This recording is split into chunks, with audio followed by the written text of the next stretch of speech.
Bonjour et bienvenue à Secret d'Atelier. Nous sommes aujourd'hui à Villejuif, tout près du stade Léo Lagrange, et nous allons rendre visite à un jeune sculpteur de grand talent, Romain de Souza.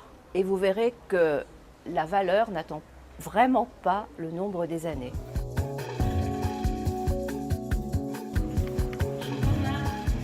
Merci de nous accueillir dans votre magnifique espace d'art.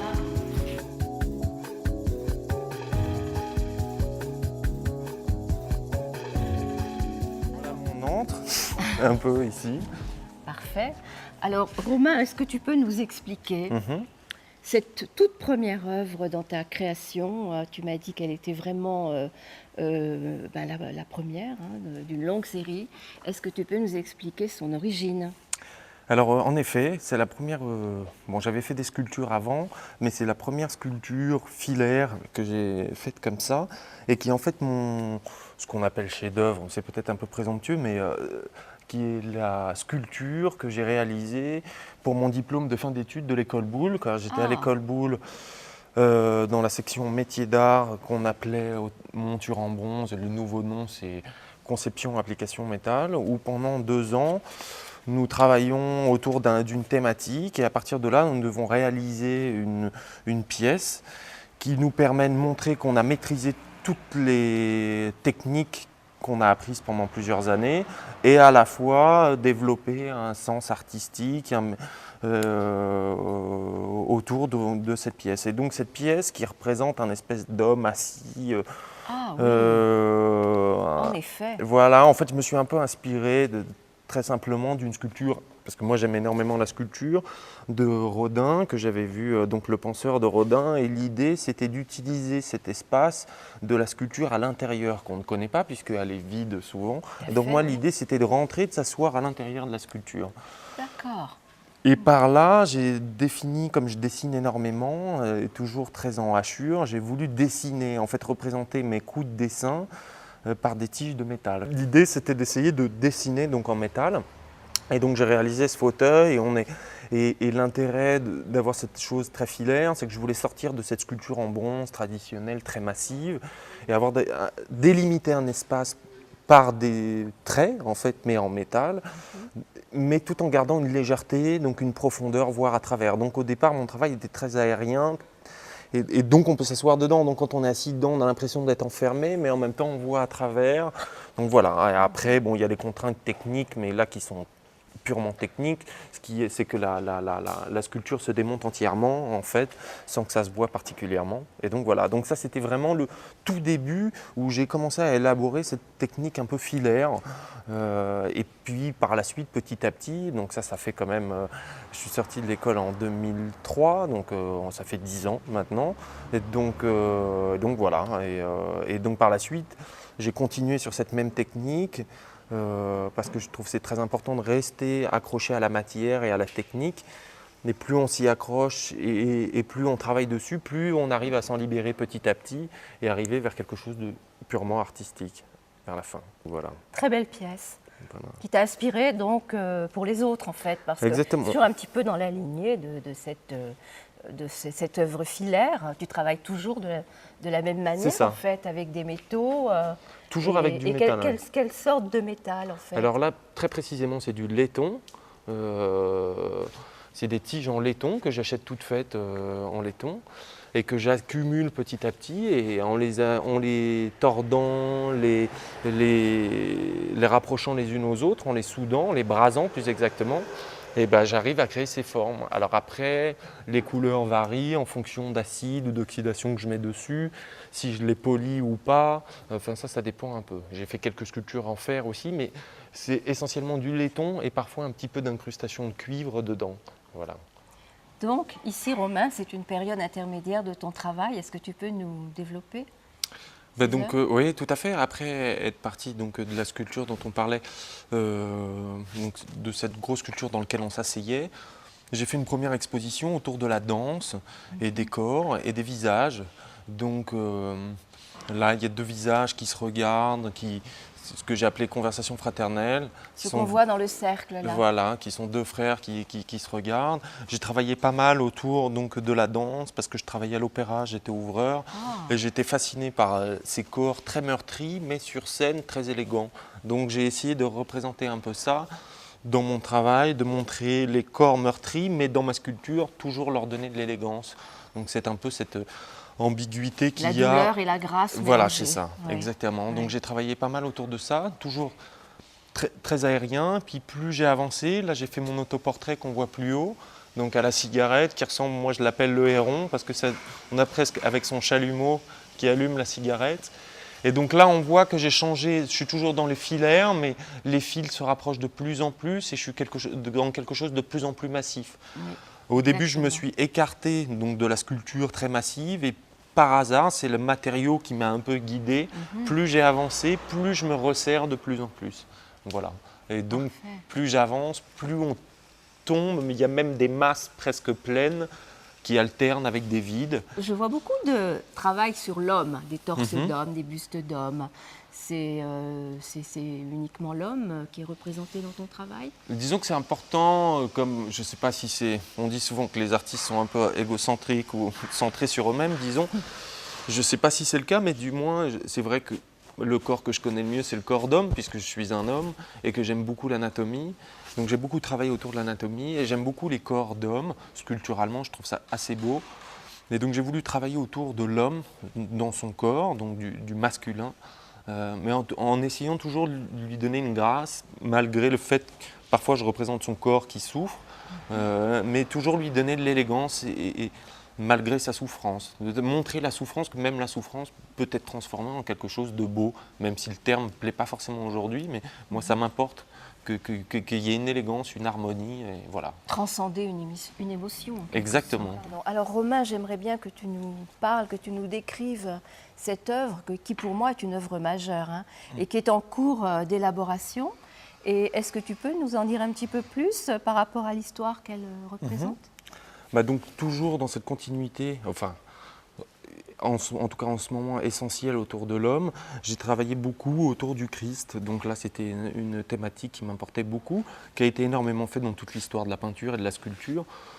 Et moi qui me parlait beaucoup parce que j'aime beaucoup le corps humain, le masculin, et je trouve que sculpturalement, le Christ représenté a un corps qui moi me parle beaucoup, indépendamment de toute la symbolique que ça représente. Donc je me suis attaché au Christ et j'ai commencé par faire des Christ en croix, mais sans la croix, donc mais crucifiés. Et puis plus j'ai avancé, plus j'ai grossi dans l'échelle, et plus finalement je représente toujours ce Christ, mais des morceaux de corps. Et pour qu'on oublie, plus j'avance dans le travail, plus j'ai envie qu'on oublie la crucifixion et plus j'ai envie que presque on le voit s'envoler d'une certaine manière. Et là encore, j'en reviens toujours au même principe, c'est dans sa souffrance, lui, finalement, il s'envole et il part. On est dans quelque chose, on sort presque de cette symbolique de crucifixion. Voilà. Encore une fois, la grâce côtoie la douleur. C'est ça, et qui est très important et qui est toujours lié pour moi en tout cas. Ça semble être, oui, le leitmotiv de toute Exactement. ton œuvre quand on regarde de très près tout ce que tu as fait. C'est ça. Alors, je vois sur cette toile une sorte de vache, n'est-ce pas? Tout Une à fait. esquisse de vache, Oui. et qui, me semble-t-il, a une histoire. Est-ce que tu peux nous la décrire, cette histoire? En fait, j'ai un cousin qui habite au Népal depuis de nombreuses années et qui a ouvert une ferme là-bas, ce qui est un peu particulier. Incongru, oui. Voilà, où il fait de la tome de Savoie, mais enfin qui au Népal. Et il a monté une société qui s'appelle Himalayan French Cheese. Et moi, j'ai beaucoup d'affection pour lui et pour ce pays, donc j'y suis allé. Et quand je voyage, j'aime toujours, moi, travailler quand je voyage, parce que j'ai l'impression qu'on rencontre mieux les gens quand on est dans un travail. Donc, j'ai rencontré les personnes qui soudent, et donc j'ai fait cette sculpture, donc toujours dans quelque chose d'assez filaire. Donc, une vache, parce que la vache était sacrée là-bas et très importante, et comme lui avait des vaches, c'était un peu l'emblème de sa ferme. Et donc voilà, et donc j'ai utilisé des fers à béton que j'ai soudés sur les faubourgs de Katmandou, et on a mis cette vache comme un totem dans cette ferme, et donc elle reste là-bas. Très beau. Et les œuvres que nous voyons ici au sol, est-ce que c'est aussi des trouvailles ou est-ce que tu les as? Alors non, ça c'est les toi-même étapes intermédiaires des sculptures des Christ que je suis en train de faire, qui sont du plâtre en fait. Et ce que je trouve assez intéressant, c'est que mes sculptures qui, elles, sont beaucoup plus élégantes, beaucoup plus précieuses par leur couleur, beaucoup plus finies. J'ai voulu, pour ma prochaine exposition, j'ai voulu travailler aussi ces plâtres. Donc là, il y a toute une technique de vernis qui a été brûlée. Et donc on a quelque chose de très organique. On ne sait même plus quelle est la matière. On ne sait pas si c'est du bois, si c'est de la résine. Et on a quelque chose de presque assez dur à regarder, presque si c'était comme un corps brûlé. Mais en même temps, ces corps font complètement partie de la sculpture finie en métal parce que c'est vraiment l'étape intermédiaire sur laquelle je pose mes tiges pour faire la sculpture finale. Donc c'est comme le témoin de la sculpture. Il fait partie, ces plâtres font partie intégrante de la sculpture finale, alors que j'expose séparément. À la base, pendant la construction, c'était une étape pour ma sculpture finale. Et à la fin, elle devient elle-même une sculpture finale. Alors Romain, j'aimerais bien que tu nous parles de cette peinture qui pour moi est une sculpture à plat. En fait, j'ai fait beaucoup de peinture avant de faire de la... Bon, je dessine depuis tout petit, mais j'ai fait beaucoup de peinture avant de faire de la sculpture parce que, étant étudiant, j'avais pas vraiment d'atelier. Parce que payer un appartement en plus en atelier, c'était un peu compliqué. Puis j'habitais chez ma mère et donc il y avait de la moquette. Donc même si je savais déjà souder, parce que je fais ça depuis très petit, enfin depuis que j'ai 13-14 ans, c'était un peu compliqué de souder dans un appartement. Donc je suis parti vers la peinture. Mais j'aime beaucoup la peinture, mais sans rentrer dans des couleurs, moi j'avais besoin beaucoup de matière. Et donc j'ai beaucoup travaillé avec du café, je ramassais parce que j'avais pas beaucoup d'argent, donc la peinture en bâtiment que je trouvais sur les trottoirs, les vieux fonds de peau des murs en crépi. J'ai fait ces peintures autour de la danse, donc là c'est une espèce de danseuse qui se fait agripper un peu de partout, donc on ne sait plus vraiment à qui sont les mains, etc. Et donc assez organique.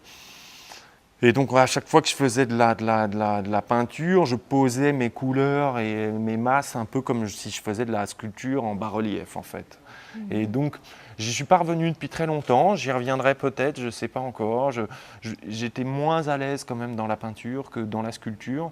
Je trouve que ça me convient mieux la sculpture, j'ai une meilleure énergie. Je trouve que je suis plus satisfait de ce que je fais en sculpture qu'en peinture. Pause café avec des vraies tasses de bistrot. Et c'est le moment d'essayer ce magnifique siège. Alors, quelle est ton actualité, Romain? As-tu des projets en cours d'exposition, d'installation?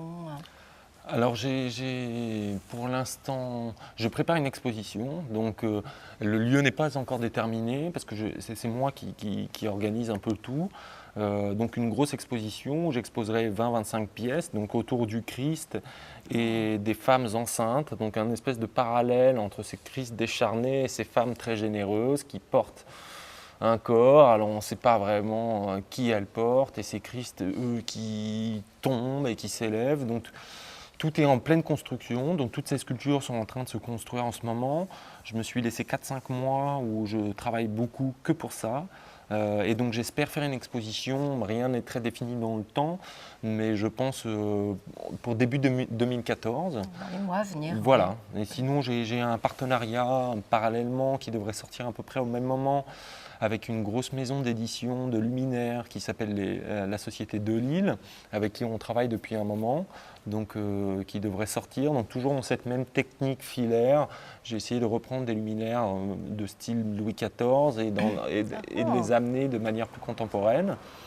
Voilà un peu les projets. Pareil, un gros documentaire qui a été fait sur la réalisation d'une de mes sculptures par Olivier Taillem, qui est réalisateur qui a travaillé très très longuement. Donc on a passé 9 jours de tournage sur la naissance jusqu'à la fin d'une sculpture. Donc ça c'est assez intéressant aussi. Donc tout ça qui est en montage. Donc finalement pas mal de projets. Tout est très en construction. Mais tout ça va naître un peu d'ici fin 2013, début 2014. Voilà. Alors, quel serait ton souhait le plus cher, en fait? Allons-y, hein, à part peut-être produire en plus grand la Tour Eiffel. Est-ce que tu as un rêve en tant qu'artiste? J'aimerais de plus en plus, c'est un peu cette démesure, à être dans des échelles beaucoup plus grandes, toujours dans ces techniques-là, dans ces inspirations-là. J'avais un rêve que j'avais proposé, mais qui n'a jamais été réalisé. Mais j'ai beaucoup travaillé sur les mains. Là, j'en ai pas ici, mais j'ai beaucoup travaillé sur des positions de mains. Et j'ai toujours voulu faire un grand mur de mains. Et pour collecter un peu différentes personnes, que ce soit des ministres, des clochards, enfin un peu tout le monde, quelles que soient les origines. Parce que je trouve que souvent dans nos métiers, il y a eu, moins maintenant, mais une espèce de... C'était un peu péjoratif de travailler avec ses mains et que les gens qui travaillent avec leur tête, c'est toujours mieux que les gens qui travaillent avec leurs mains. Et moi, je voulais montrer qu'en faisant toutes ces sculptures de ces mains et faire un espèce de grand mur en hommage à tous ces métiers, toutes ces différentes personnes, que finalement personne n'est capable de reconnaître à qui est la main. Et donc finalement, chaque main de chaque personne, finalement, devient singulière et en même temps commune, quelle que soit l'activité qu'on fait, en fait. Voilà. Bien. Alors, demain, alors, peut-être. Bah, peut-être, oui, tout à fait. Merci, cher Romain, Bah, de je vous nous en prie. avoir accueillis dans le secret de l'atelier. Bah, je vous en prie, c'était un plaisir de vous recevoir avec ce soleil en plus super. Et bravo pour toute Merci cette beaucoup. belle créativité, déjà si jeune et plein de talent. Merci. Merci beaucoup.